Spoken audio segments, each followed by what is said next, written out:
Joining us now to talk about how to vacation safely is Erik, the travel guy Hastings of ericthetravelguy.com. That's Erik with a K. He joins us now with some very important tips. Erik, good morning to you. Normally, we like to have you on talking about fun vacations, but we just thought this was so important to talk about, especially now so many younger people are going on spring break. When you're 19 years old and you go to another country and you're with your friends and you get drunk and you get stupid, you do irresponsible things. So let's talk about how important it is if you're a parent, your kid is going overseas to an island, to Mexico, what to do to stay safe. Good morning to you. Good morning. How are you, sir? I'm You good, know, sir. this story is heartbreaking, but it really does underscore some fundamental challenges. It underscores some fundamental truths that exist in the travel and tourism world, which is, of course, terrible things can happen at home. They can happen while you're away as well. And it's funny because sometimes I think we let our guard down just a little bit because Mhm. we're on vacation and we find it almost obscene that someone would abduct us or pick our pockets, or there are some nefarious activities going on because we're on vacation, when in fact it's actually the opposite. Now, of course, here in the tri state, New York, New Jersey, Connecticut, Pennsylvania residents, we have heightened situational awareness. We just do. I don't know why that is. It's probably because of the people, could be because of the traffic, but we do. So when we travel, and I like to say, I love traveling with New Yorkers or people from New Jersey because they do pay attention to their surroundings. At the same time, I think we have a little bit of I would say ego about us, that we think that, we can kind of muscle our way through these tough situations. But the reality of it is, when you travel, there are some things you need to be aware of. Number one, all of those travel documents that you need to have when you're leaving the country, you need to have copies of them. You need to have paper copies of them, believe it or not, in your home, so that and somebody needs to know that they exist. That's one of the things I tell people right away. You need to register with the State Department. That's another thing that people don't realize. Mhm. When you leave the country, the likelihood of something going wrong is very remote. But if it does, the State Department would like to be able to reach you when you are outside of this country. I think it's very important, Ken. You and I have talked about this before, which is, remember, when you travel outside of your home country, you are bound by the laws of the place that you are visiting. The laws Yeah. of your home country do not follow you. So again, this gets into, well, what I would consider to be, certainly Oh, drug can I use. step on you for 1 second? Can I You step? I was may. just going to say, can I step on you for 1 second? The laws of your country do not follow you unless they supersede and are greater than the local laws. Because I remember there was a case about that. So in other words, if you can shoot heroin in Lithuania, I'm just making it up, but you're not allowed to shoot heroin here.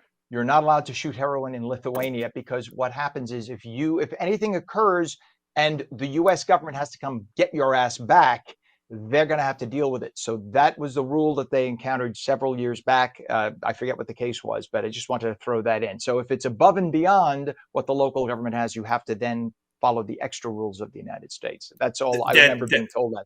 So, that's very true. And the reality of it is, again, if you're going on vacation because you want to do illegal drugs, I mean, right, that's a whole other segment that we could talk about, Ken. I mean, this is, you're right. supposed to be well, look at the beach. The beach is a perfect example, right? You and I spent a lot of time in Florida. I just moved here last year because Mhm. I couldn't take the traffic anymore. I didn't want to swim from New Jersey over to the city. But you see things happen in the ocean. What was the rule you were always told? 9 a.m. to 5 p.m. on the swimming Right, in the ocean. That's it. It's as right. simple as that. And why is that? Because, well, a lot of times the larger fish, i.e., sharks, come in a little closer in the morning and in the evening, in the early afternoon, or sorry, late afternoon.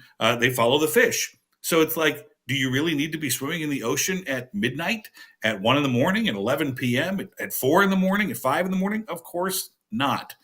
So that's one of the things I always tell people: say, go stand on the beach and look at it. It's gorgeous. But so again, you do need to re-examine where you're going, certainly where you're staying. When I travel internationally, I always recommend staying at hotels that you're familiar with. And why is that? Is it because that the ones you're not familiar with aren't safe? Not necessarily, but we're talking about protocols in cleanliness, in hiring, that I'm familiar with. A Marriott brand or an IHG brand or a Hilton brand. I like their infrastructure. So even when I travel overseas, I like to stay at properties if I can. I like the local flavor too, but at the same time, well, that's the other thing too, Ken. You and I have talked about, you know, you can take the national carrier airline over to a particular country from the United States, but I like to fly on the US carriers even when I'm traveling overseas as much as possible. Why? Mhm. Because in the unlikely event something goes wrong, a US carrier wants to get the US people back into the US as soon as humanly possible, and they have more flight options usually than maybe another international carrier might have fewer options. So that's kind of where I would start with safety, Ken. Yeah, I mean, all great advice, and little things like there's a reason why they put a hotel safe in the hotel room, right? To use it. How many That's, times? that's How many times? Oh, it's there for a reason. If you don't need to take $700 in cash with you on the street, put 600 of it into the safe, lock the safe, remember the Look. code, maybe That's right. put it in your phone in some, but don't put it in under hotel room safe room 426 because that's pretty stupid. Uh, And that way you're safe. Again, one of the things, especially if you don't speak the language, a lot of times we talk about the UK or Europe for starter destinations in Europe, and they speak English, and if you don't speak, say, Italian, or if you don't speak Greek or whatever it is, I always carry a business card in my wallet that has the hotel address and name in that native language in my wallet. I keep it if I'm there for longer than a few days. In the unlikely event I get lost, I can always hand that card to someone. They go, "Oh, I know where that is. I can help you get there." But again, I'm not by myself when I travel. Even domestically, I'm with friends, I'm with family. There's always, it's always a good idea to. And look, the thing is, your instincts are pretty good. You need to trust your instincts. That's the other thing I would tell you. When you're around, I want you to have a good time. I don't want you to be worried that you're going to be beheaded, just because you went to this neighborhood. That the likelihood of that is very slim. But if you drink a little too much and maybe you befriend some people you don't know, next thing you know, it's layer upon layer of maybe some questionable decisions on your part, and you can end up in real trouble. So you pay attention to those things. But again, Hey, there was, here in the yeah. tri-state, I mean, our situational awareness is such that we do pay attention to who's around, what's going on, and can still maintain having a phenomenal time.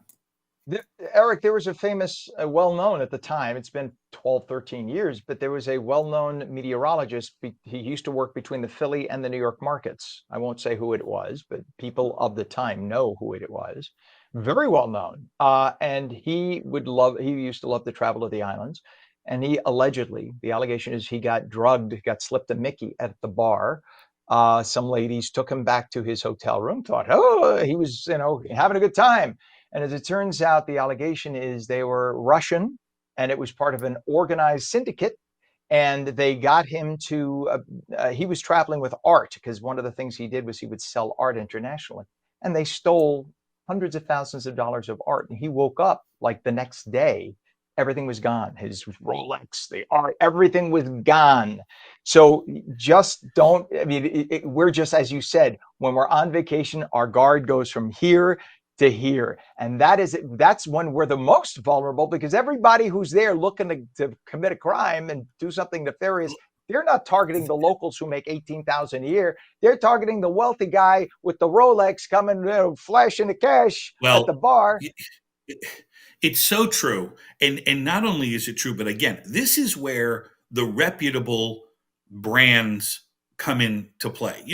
Some might question, say, well, I'm not going to go to Jamaica and stay at Sandals.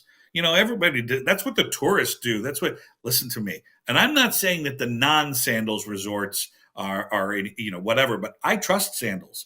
And Sandals, Mhm. I've sat with the CEO of that company, with the founder's son, Adam, and we've talked about safety and security, and they take it real seriously. And we're not talking about just the safety and security of the guests. We're talking about safety and security of the employees as well. The background checks that go on. Why does Sandals have employees that are there for 25, 30 years? Because they take good care of their people. because their people take care of those guests. They take it seriously. Look at Because they Mexico also have is a always battling this reputation. problem. They have a reputation. The name sandals is worth hundreds of millions of dollars. They do not want that tarnished, so that's why they take it so seriously. Whereas Joe's local motel in Oshkosh, if something happens, all right, they'll reform under another name. No big deal. So that is just great advice. That's why we always have you on. Erik, the travel guy Hastings of ericthetravelguy.com. That's Erik with a K, ericthetravelguy.com. Go to the website, find all these great travel tips. Erik loves cruises too, so you'll find great cruising ideas and tips. Thank you for joining us with all that important information. Very apropos to the current time. We appreciate you always, Erik. Have a wonderful day, buddy. Thank you, sir. You got it.